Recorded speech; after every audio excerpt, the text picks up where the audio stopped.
Our ITC Cybersecurity, empowering businesses with robust cybersecurity protection.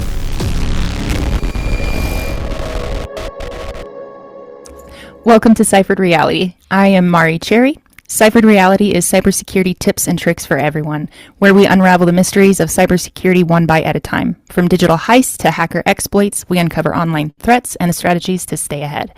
Whether you're an IT pro, business owner, or just safeguarding your personal data, this is your guide to the cyber world. Hello, I'm Mike Rotundo. I am the co-host of Ciphered Reality, brought to you by RTC Cybersecurity, small businesses partner in proactive cybersecurity. We are glad you joined us. Our goal on this podcast is to provide information that both the cybersecurity professional and those just interested in cybersecurity can use. Today, we're going to go through some cybersecurity news. We're going to talk about some AI. We're going to talk about a couple other things like that. And then we're going to talk about why our ITC is actually a really good partner for you.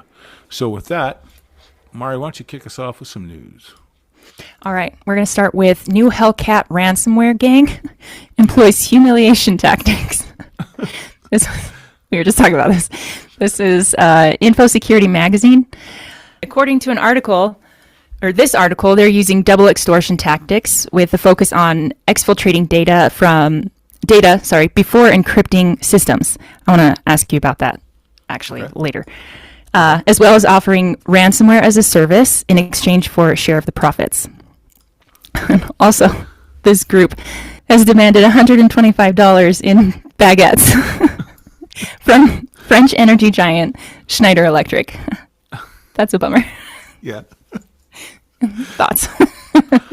Well, all right. So you're now seeing it transition from we're going to encrypt your data, we're going to exfil your data. Now it's we're going to encrypt and we're going to exfil your data and then we're going to mock you. So yeah, they're requesting $125,000 in baguettes. After stealing 40 gigabytes of data that's pretty hardcore. That's what these guys are doing. I mean, it's interesting. So and then they're doing RAS, so ransomware as a service, and then that makes sense. I mean, they're just copying business model. That's right. You use our ransomware as a service and you got to pay us out of your profits. That's not bad. Now, is there honor among thieves? So I say, oh yeah, I stole $10. Oh no, it was $10 million. Oh, kind of thing. Tomato.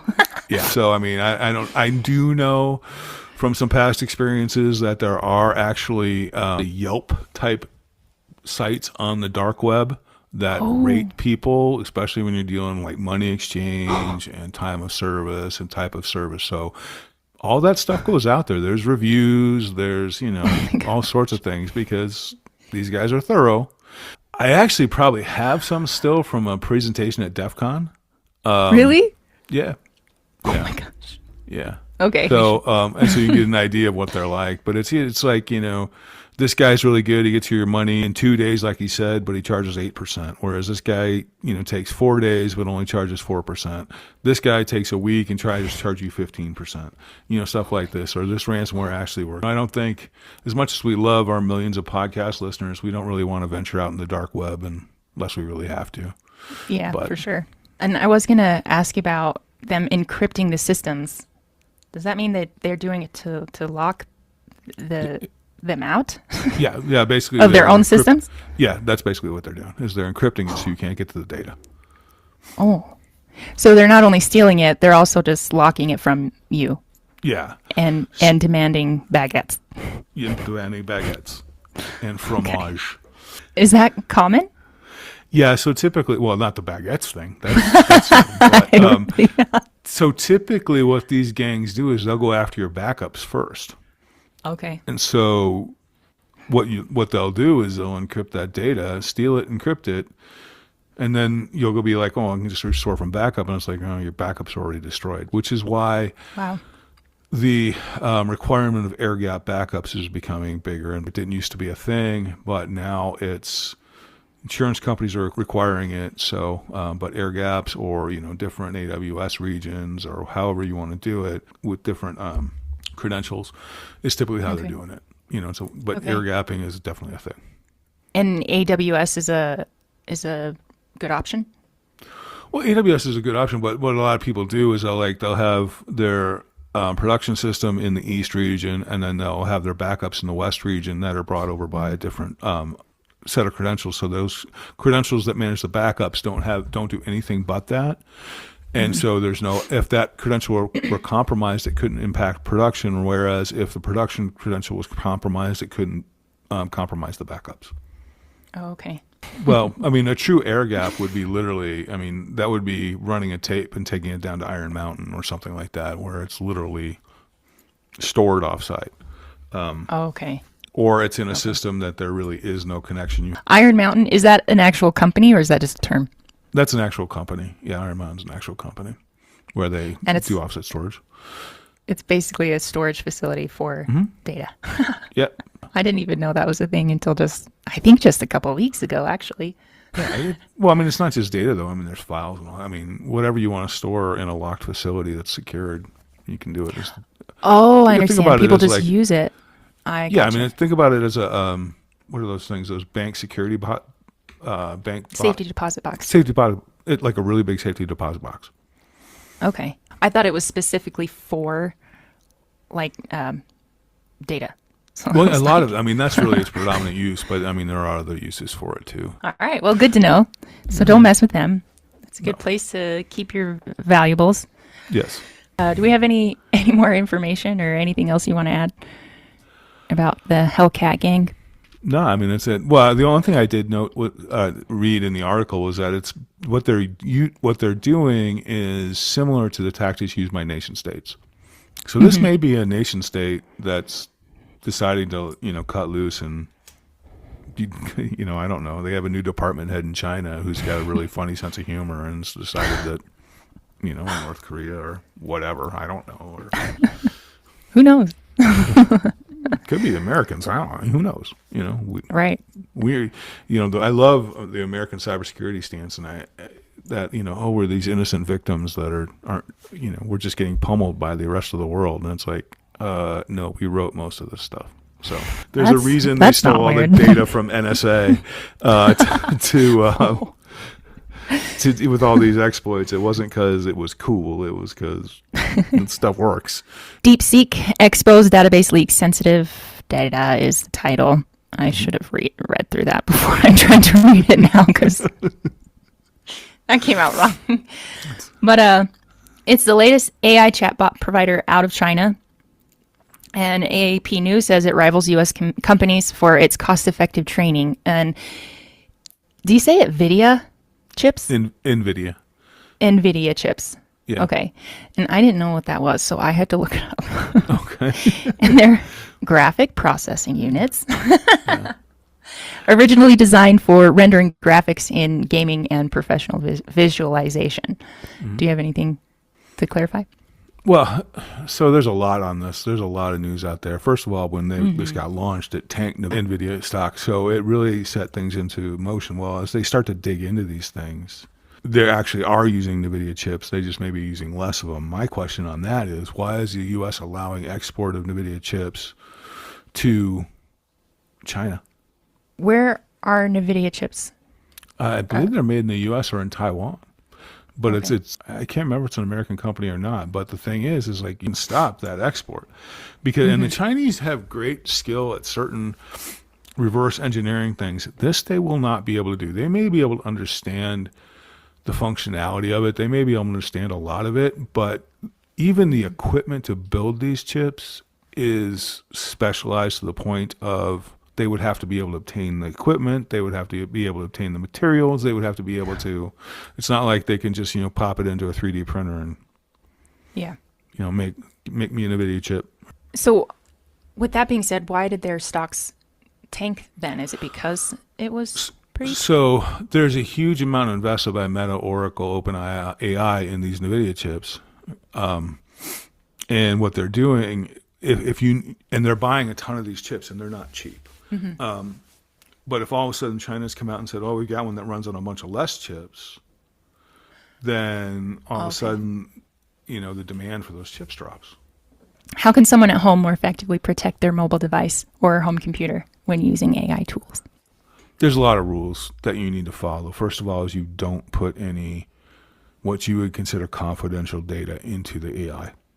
Yeah. Okay, that's going to be your name, address, phone number, birth date, social security number, bank account, checking account, anything Wait, you like don't that. put your social security number in it? What? Not, yeah, I know. It sounds counterintuitive.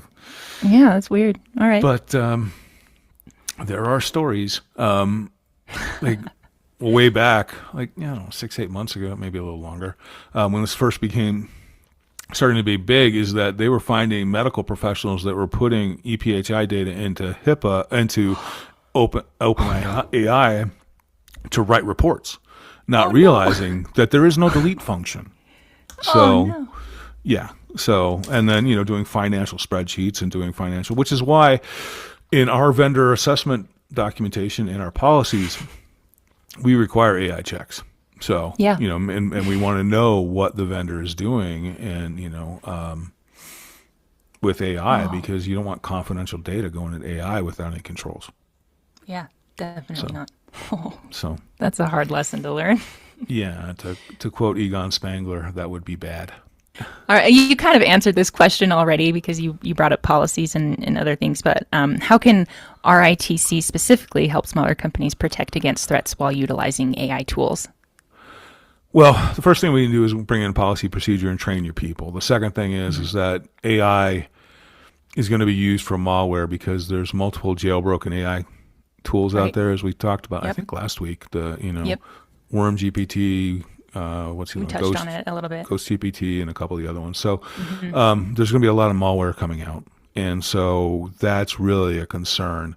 So training your people, we can teach your people how to spot AI, and it's getting harder and harder. But there's always going to be some telltale sign.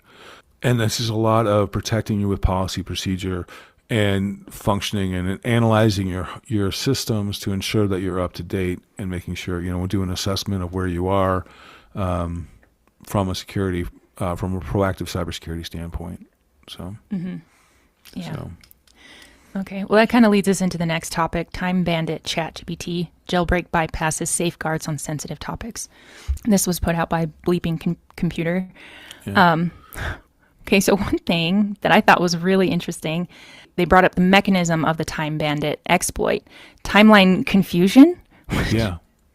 That blew my mind because it puts it in a state where ChatGPT isn't sure if it's in the current time or it's unable to discern if it's past, present, or future. Right. What?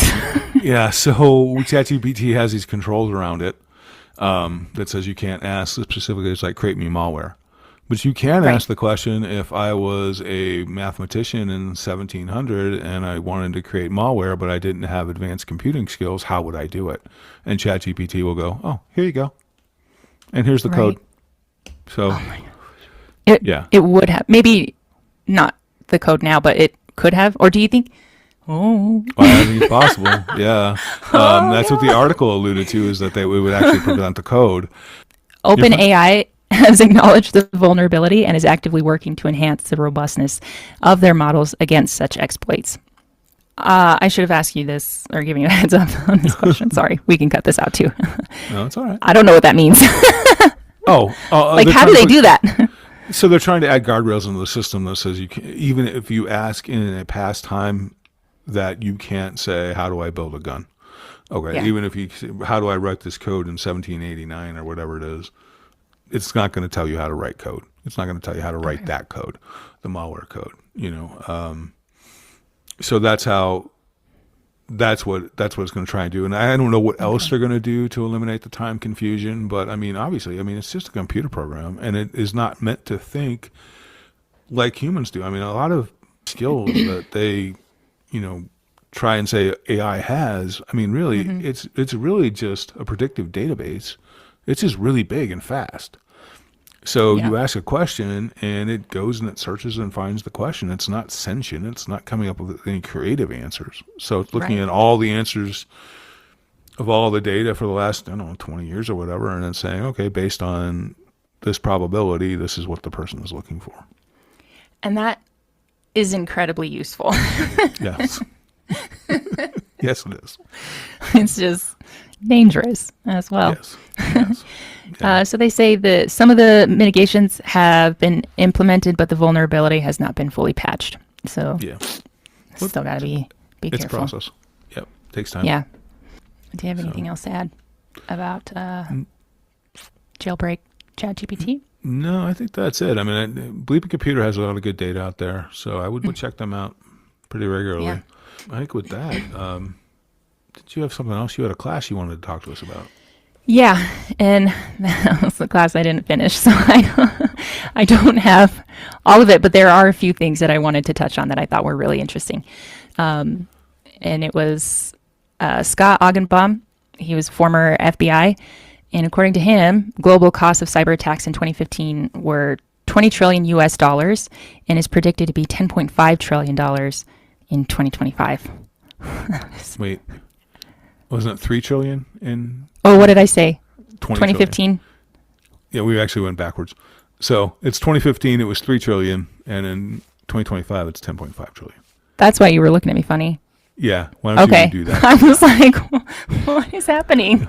Yeah, I didn't even realize I said 20. Now I'm all like hot and It's sweaty. okay. Okay, give me just a second. it's all right. According to Scott Augenbaum, the cost of cyber attacks in 2015 was 3 trillion US dollars and is predicted to be 10.5 trillion for 2025. That's a lot of money. That's a huge jump Yeah. in 10 years.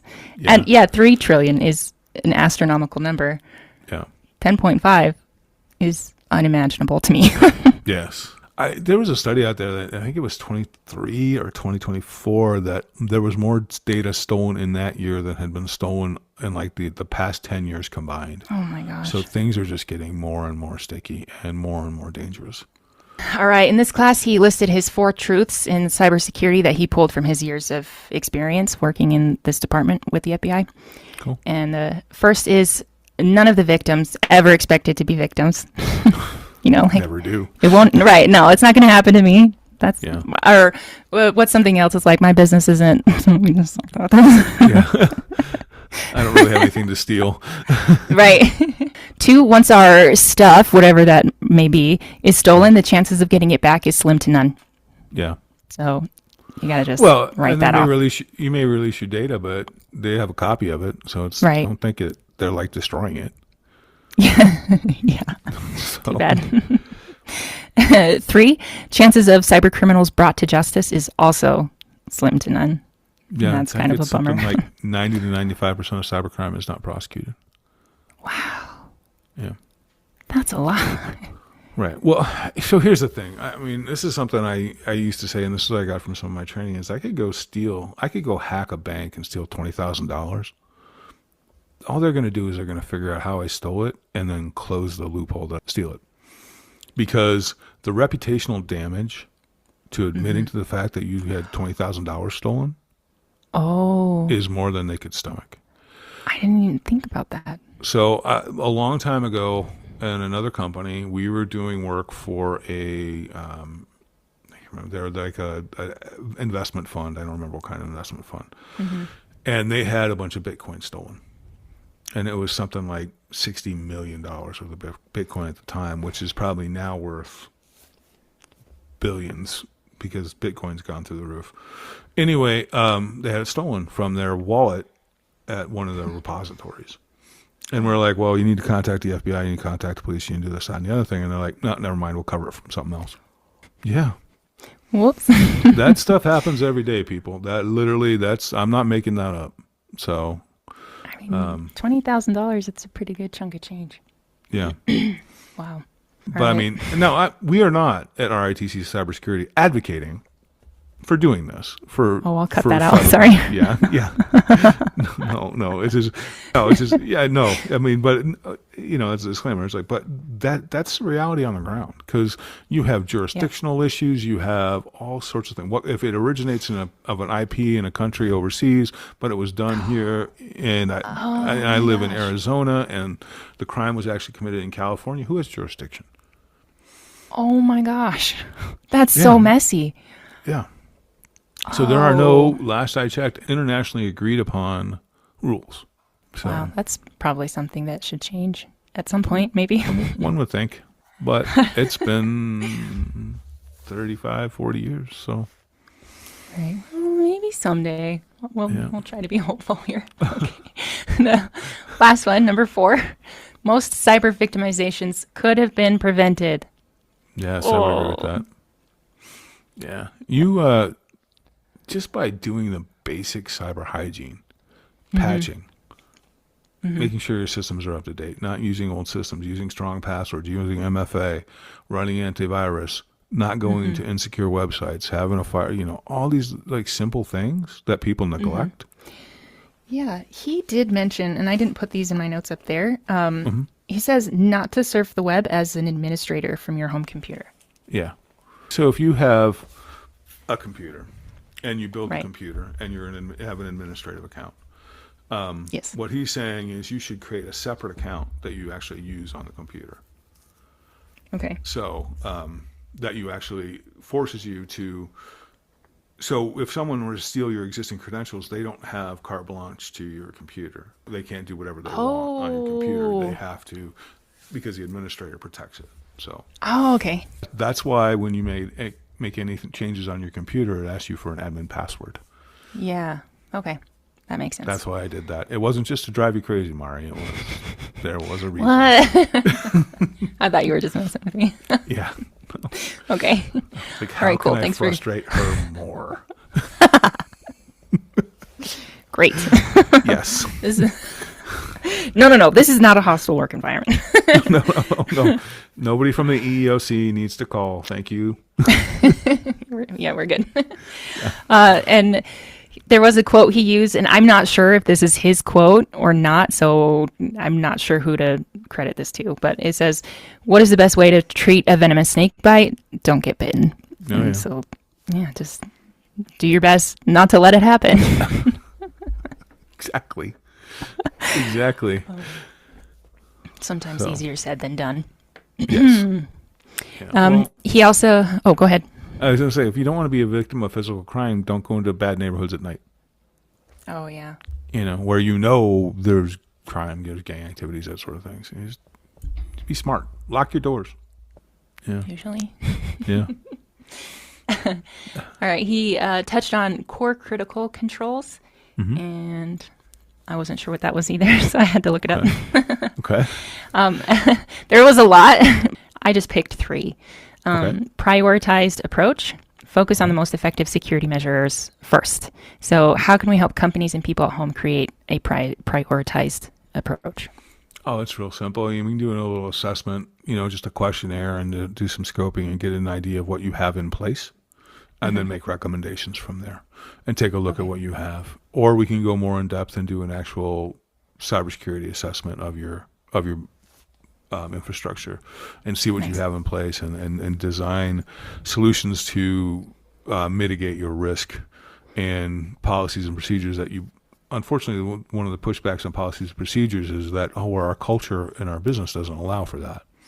Well, so you're going to have to change the culture a little bit to make yourself more secure, and that's just the reality anymore.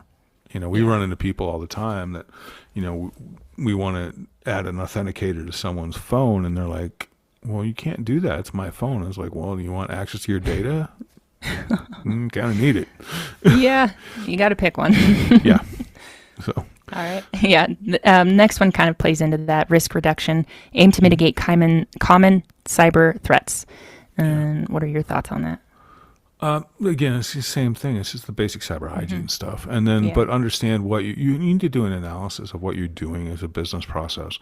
Do you have, 2 checks on paying a bill? Does someone have someone else have to sign off on it? Because there's a lot of social engineering around financials, and there's a lot of, phone calls or, and people saying, hey, this is the CEO's secretary. I need you to do X, Y, and Z and send $20,000 here. And then if you don't check that, you might send $20,000 there and be like, what are you doing? I mean, there was no, this wasn't required. So. Right. Yeah. Or I think a dollar limit is a thing too, as well, right? Yeah. Anything over $5,000 or whatever, you have to verify. Yeah. Okay.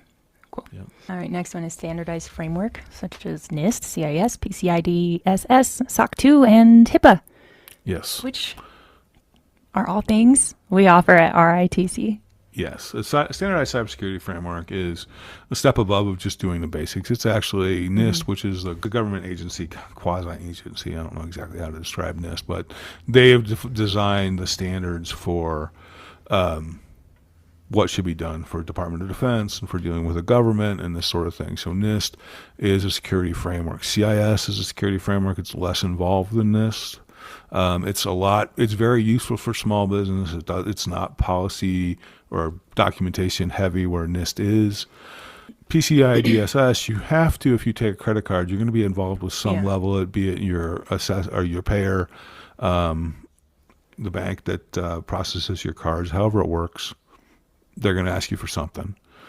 Yeah. SOC 2 on here is a good industry standard framework. That's something you should get, but you really need the basics first. So you need a NIST or a CIS framework first. Although I'd recommend, if you're going to go to SOC 2, I would get a NIST adhere to NIST framework because the documentation required for NIST will dovetail into SOC 2. Nice. That's good to know. Yeah, and then HIPAA is going to be obviously medical. So, but still, I always recommend that you marry NIST to PCI, NIST to SOC 2, NIST to HIPAA, or CIS to one of those, because you're better. If you're secure, you will most likely be compliant. If you're just compliant, you're not secure. Right. I've heard you say that before. Yeah, that's our mantra. All right. Topic for this episode is why partnering with RITC is the best decision for your small business. And that's me, obviously. Yes. 60 years. Yeah. I wasn't sure if I wasn't gonna say anything. I was just gonna see who caught it. Okay. Well, I know you did. Oh, yeah. With my 60 years of experience, my impeccable eye for detail, and general badassery. and Mike likes to tag along with his 30 years of experience and his, CISSP, CRISC, CEH, CPT, PCIP, ITIL, MCSE certs, and his PENTA. What's that one? What is that? What is it? I don't remember taking that test. I might have. Pen testing extraordinaire. No trace analyzed. Perfect. Yeah. Well, I just made it up, so you can put it on. I'm going to go ahead and add that to my signature block anyway. Put it on your signature block. You're That's going to great. start seeing job descriptions out there. You must be Penta certified. People are going to be like, we what? can make it a thing. We can make it a thing. Can. To work at RITC, you need to be Penta certified. All right. Our mission at RITC is to provide world-class cybersecurity services tailored to the specific needs of your small to medium-sized business at a fraction of the cost. This is something we talk about a lot. Yes, we say it a lot. Yes, we really mean it. Yes. Yeah, that means we take the time to actually listen to what your company needs and help guide you to stay compliant. So what are some cool ways that we do that? What we do is really we listen. We're all about customer service, and we're trying to revolutionize this industry a little bit. And, I've spent the last 8 years of my life, I left Fortune 500 level companies, and Mari was better than me. She was at Fortune 100 level companies. And we decided that we were going to focus on small to medium sized business. And I've spent the last 8 years of my life, almost 9 now, trying to teach small business to wring the best cybersecurity out of the smallest budget they have. How do you get a $100,000 security program out of $25,000? But we listen to you, and we're going to use creative out of the box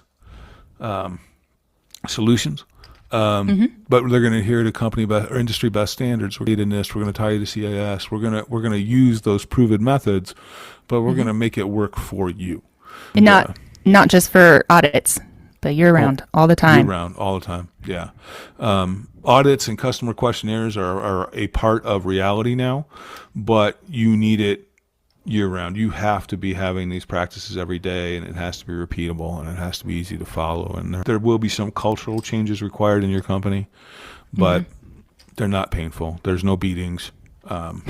So, I mean, well, depends on where you're at, I guess. I don't know yeah. what kind of business you're in. Exactly. If that's the business you're in, then yeah, maybe there will be. All right. We sort of touched on this a little bit, but what is an example of a tailored service opposed to a cookie cutter service? Well, cookie cutter service is a lot of times sold by non-security companies. Oh. It'll be like an MSP, managed service provider or something like that. It'll say, oh yeah, we've got a security solution for you. First of all, you need a year-long contract with us, and you need to buy this tool, and you need to do this, and you have to give us admin access to your entire system, and you have to do X, Y, and Z, because we're just going to run it for you. But it really comes down for them, the subscription and the tool. That's what they want to sell. And it's one size fits all. It doesn't matter if that's not what you need. It doesn't matter if you don't actually have a network. You have 5 people working remotely. It's just, this is what you need. We're going to actually look at your environment and say, okay, you need this, right. this, and this. You really don't need the $20,000 firewall, and you really don't need, this year-long subscription. And the nice thing that we'll do in a 10-hour block, a 15-hour block, a 20-hour block. We're going to give you an OBS assessment of where you really are, and then we're going to tell you what you need to do to fix it. And if you want to just take our assessment and go to someone else, then you do. We would hope that you won't. And based on our level of customer service, we're going to guess that you're not. It's impeccable. It is impeccable. And that's what we actually, honestly though, we joke about it, but that's really the difference. One of the differences you're going to see between RITC Cybersecurity and other companies. You're going to deal with me or someone like me. You're always going to talk to Mari or someone like, it's not going to be, once someone is assigned from RITC Cybersecurity on your account, you're not going to just randomly see who shows up at the meeting on Tuesday morning. It's always going to be the same people. They're going to learn to know you. They're going to be like family after a while. If it's on long-term engagement, if it's on 10 hours, it may be that person you see at the mall at some point, that kind of thing. So, that's our goal, is to actually become part of your company and show you how to do these things in whatever bites you can handle. So, right. And there's security in that too, just knowing that you're going to get the same person every time. Some reliability there. Yeah, exactly. I really like that. Yeah. What are some ways a company could use a 10 to 15 hour time block? What can you do? Well, it's kind of like we just touched on. Basically, I think one of the best ways is to come in and sit down and just talk about what you have, what controls you have, what your infrastructure footprint looks like, that sort of thing. And then we will go ahead and design whatever you want us to do. We can also do a quick assessment. We can also do, a lot of times it's like, well, I need these 3 policies written. Okay, we can do that for you. Whatever it is, we will, whatever your pain point is, we can figure out a way to help you in as little as 10 hours or 15 hours. So, obviously we're a business, right? So we want to keep repeat customers, and we want to keep you happy. And obviously we'd rather have you sign a 50-year contract, but that's not necessarily reality. So, if you like this podcast, you're going to like it. Hopefully. That's the goal. That is the goal. Yeah, this is all really great. I really like the way that RITC is sounding. You're selling me on it, so that's really great. We're also putting usable information out there for free in the form of blogs on our website, tips on social media. Please follow us at ritc.cybersecurity on Instagram, and this podcast. Yep. What's our Facebook? RITC Cybersecurity. Is it on Facebook too? That's the same one. I don't know anything about social media. That's the Mari deals with that. So Find us wherever. You will find us. Yeah. Do you have any more to share with our millions of listeners? Well, just our innate awesomeness, really makes a difference. So, but no, look, we're going to be honest with you. We're not trying to sell you tools. We're not going to sell you. We don't sell anything but, our skill set from our brain, and our years of cybersecurity knowledge. And, we joke about it, but we really are very serious about what we do. And I've got a pedigree. And, one of those things that you have to understand is all those certifications don't mean I'm good at taking a test. It also means I have ethics requirements for everything I do. So I can't lie to you. It's just not It's worth, not worth it. lying to you. So I will 100% tell the truth, and and so we will honestly do what's best, and we care. This is kind of altruistic for us because really small to medium sized businesses, I think, are the backbone of the American economy, and that's really what we need to deal with and support. So there's a whole lot more of them than there are of IBMs and Microsofts and that kind of stuff. So yeah, absolutely. Yeah. Awesome. Well, with all that, how do you feel? Good. I think we did a good job today, and I think hopefully the people will get a whole lot out of this. So, I hope so. That's the goal, right? yep. And then, so I'm going to remember our close for only the second time ever. Yes. That's it for today. Stay smart, stay safe, and remember, the only thing you should leave unlocked is this podcast. And with that, we're out.